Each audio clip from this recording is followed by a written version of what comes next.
So I click save. It doesn't matter how many years you have. Let's see. Learning Is that right? never stops. Well, let me try back arrow with this.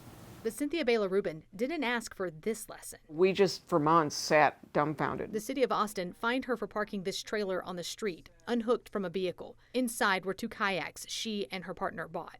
Too big for the carport, Baylor decided to extend her driveway width by 3 feet. I called 311 and the city directed me to permitting. Baylor gave the KVUE defenders a copy of her emails with the city.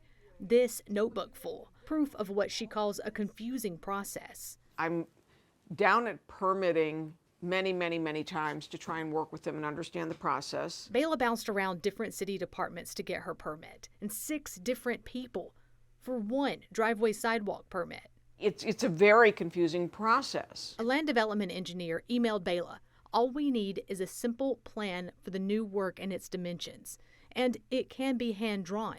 This is the right-of-way. This is the curb down here. And this is the sidewalk. Baylor submitted these drawings along with a description.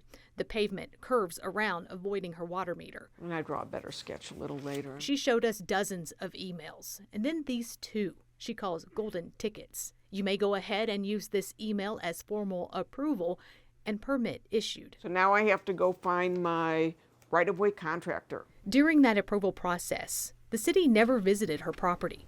Not until weeks after construction crews demolished the side and curb and framed the new design. The border was going to be right here. A public works engineer showed up and told her the driveway addition broke city land codes, revoked her permit.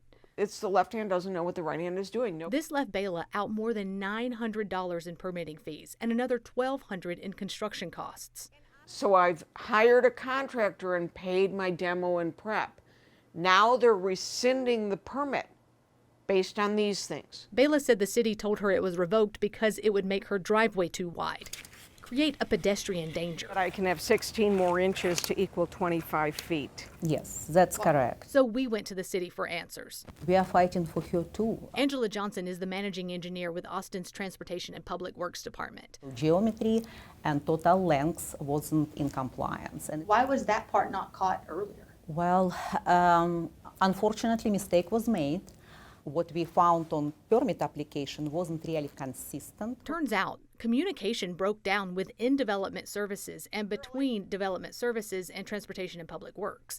Johnson said, yes, the work would make her driveway too wide and create dangers for anyone using the sidewalk. All things they could have caught before issuing the permit. Johnson admits the city made an error. My apology for that, and a $2,100 error. We trying to make it right and whatever we can. But the city refunded Baylor's permitting fees, $914. But she's still out that $1,200 she paid the contractor. What can we do as the public to make sure something doesn't happen like this to us? We as a city definitely will work towards streamlining the process. Baylor bought ramps to get her trailer over the city's curb and onto the parking pad on her property. The trailer will go here when she finishes the work. For now, it sits in a neighbor's driveway. And there's my beautiful kayak. Saving her from more parking tickets. Mine is purple. Saving her storage money. Some people will call it a kid's kayak, but it's not. Saving her. It's a grown-up kayak. A headache. You just have to be a smaller grown-up. While she learns how to overcome the city's costly mistake.